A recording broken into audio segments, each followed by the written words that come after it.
Dave Weinberg covers the Eagles for the Press of Atlantic City. He says the Eagles should keep Foles and trade Wentz. I don't know if that's popular or unpopular, Dave. It depends on which side of the street you're really hanging out on, right? Yeah, it was kind of interesting when it first, I put it up online or on the press Facebook page. It's got a variety of reactions. There's obviously people in the Wentz's camp that think that I'm an idiot, and then there are some that kind of thought I made a little bit of sense. So it's been an interesting debate to this point. Did you change at some point? Were you on the Wentz wagon and then just decided, you know what, I'm watching this unfold and I got to change my mind? Yeah, honestly, yes. I mean, when Carson was playing during the year and Foles wasn't, stuck on the bench, I just thought that they were just going to go their separate ways. But Nick, he's someone who just knows how to win. He knows how to take advantage of his opportunities. And when he beat the Rams, that really got my attention. And then he's just kept it up ever since. And granted, he hasn't been perfect, but when you need him to make the play, when you need him to put the ball in the end zone, he's come through, and he's done it for the last 2 years. So I don't think that – I think if you're going to get more in a trade by trading Carson, and I think you just ride with Foles for the next few years. The next few years. See, that's the thing. He's 30. Carson's a lot younger. Yeah. I mean, this is a tough situation. Yeah, So what is it about Foles? Because he threw the 2 interceptions. They scored 16 points. It wasn't like the offense was – in high gear on. So what is it about Foles that has sold you, other than the fact that the team seems to win? Well, that's a big factor. I mean, he just has that knack for, no matter how good he's playing or how bad he's playing, if the score is close and the game is on the line and the Eagles need something to happen, he's the one who always gets it done. I mean, he's proven it. And, his statistics might not always be that impressive, but the only statistic that really matters is that W, and he's the one who's been getting it for him.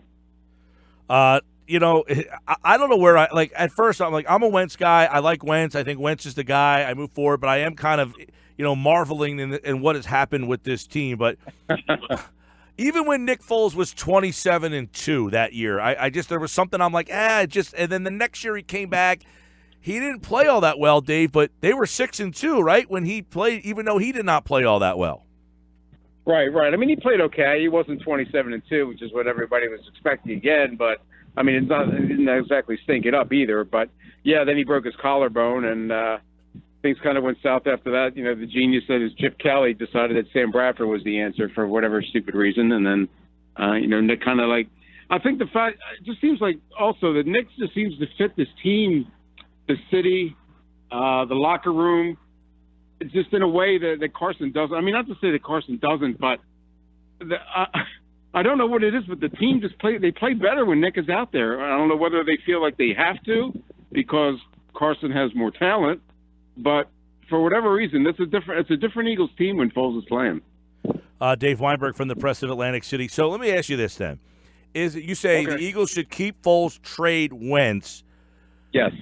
Is there – because, for me, I'm not saying I wouldn't trade Wentz, but it's going to take a certain haul. You know what I mean? It's going to take, something – so is that your mindset of you can get more for Wentz than you can for Foles, or do you just say the team is better with Foles, you got to trade Wentz?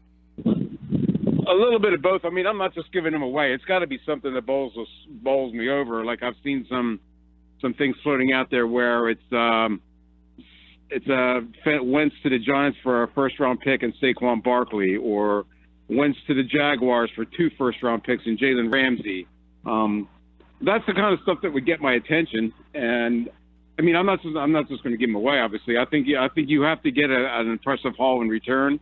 I'm sure there's teams out there that think he's a future, maybe even a Hall of Famer. I don't know, but I think you're going to find a team out there that's willing to do it, and if you do, then I think you make the move. The interesting thing is, when it comes to Wentz, we talk about maybe, you're going to get all these first-round picks or potentially, a lot of stuff for him.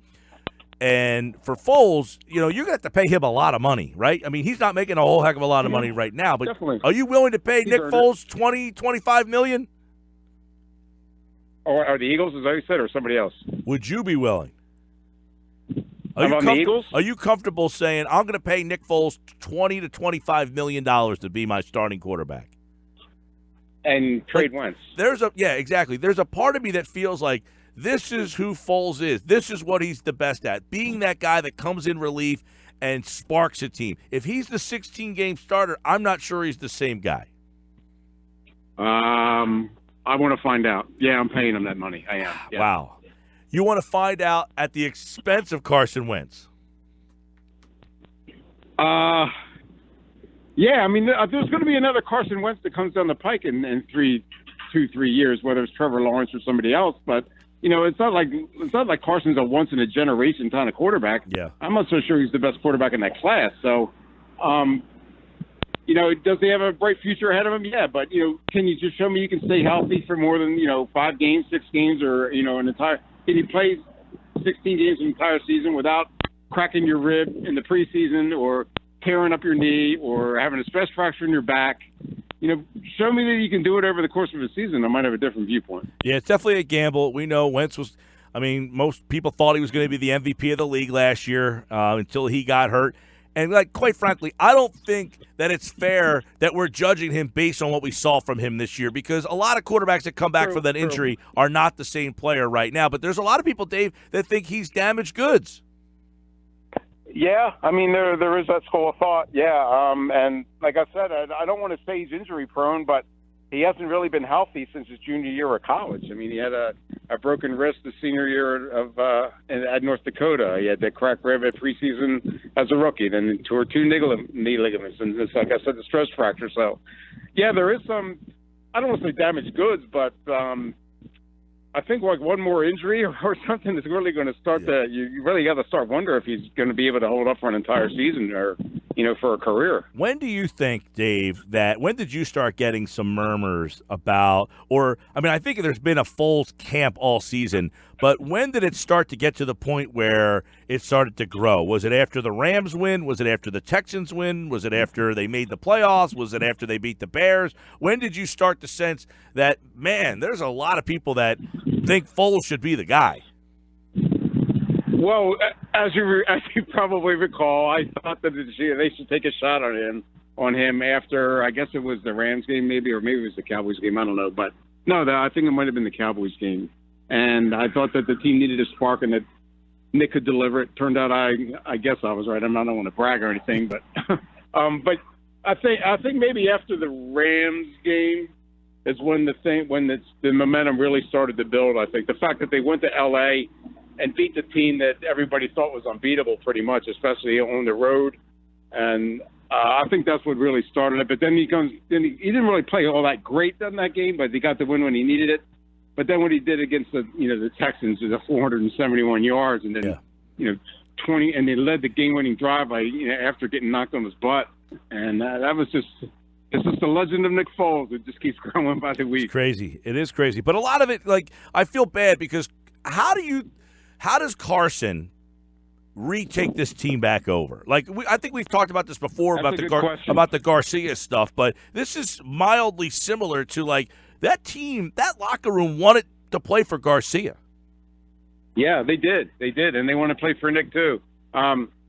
It's going to be really interesting to see what happens if they indeed let Nick leave and Carson comes back. He did have the support of the team when he was here. He has a certain really close-knit kind of circle, Zach Ertz and those kind of guys that are really in his corner. But I got to wonder, the minute that he struggles or, they lose a game that they're supposed to win or he throws a couple picks or he gets hurt again, there's going to be that faction that's going to tell it's really going to look at protest the fact that they let Foles get away when, they might have been able to keep him and, keep going for a couple more years. Crazy. And I feel bad for Carson because a lot of stuff has coincided with his injury. In other words, they got healthier in the secondary. They've got healthier all around. I think Doug has done a better job game planning and calling plays, and it all kind of coincides with when Carson got hurt. So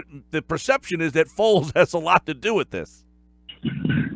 Well, he does. I mean, he's the one that's. And I'm not discounting what he's done, because I think the big thing with Foles is I think while he hasn't played complete, full, great games, he's made great plays at big times. Right. You don't think that Texans game was a great game? Well, that one was, 471, 4 touchdowns. He played a great game, yes. Okay. But the other games, they didn't jump off the page. He just happened to make big plays, which is great. I'm not saying that you know. How about the Super Bowl? Is that a great game? Well, I'm talking about this year. Oh, okay. I'm sorry. Yeah. Right. I got you. Yeah. Yeah. Because the Super Bowl was. Yeah, I'm with you. I understand, but I don't. Everybody talks about Doug calling better plays, but I think Doug just he works with what he has. I mean, he has a certain package for Carson that kind of supposedly fits his skill set. Maybe it didn't fit him this year. I don't know, because like you said, I don't think he was truly 100% healthy either. But he knows what he sat down with Foles last year too. He says, this is what works, this is what doesn't. Talk to me. Let me know what you're comfortable with. Mm-hmm. Let me know what you think is going to work. And I think he's done the same thing this year. And like I mentioned before, I just think there's something about. I think the team kind of steps up their game as a whole because they know that Nick can't do it by himself. Whereas with Carson, there's so much talent there that I think maybe sometimes they sit back and think that he's going to put them on his shoulders and take them to where they want to go. Yeah. But they know that Nick's not going to be able to do that. So and I give Nick that might be one of the reasons why the entire team has stepped up. And I give Nick the credit for taking chances. I mean, I thought last week, early in the game, he took some shots down the field, and that just opens things up. He let Alshon be a part. You've seen, although I read something statistically that Wentz throws the ball more to Jeffries than Foles does, which is, I think the perception is different, but it's the way that he throws the ball to Jeffrey. Yeah, he throws it a 5-yard pass instead of a 30-yard pass. Correct. This week, they lost 48-7 in Week 11. Why is this week going to be different? That's a good question. Do you feel that it could be different, or do you think that New Orleans is just far superior? The big difference is Nick Foles is there and not Carson Wentz is one of the differences.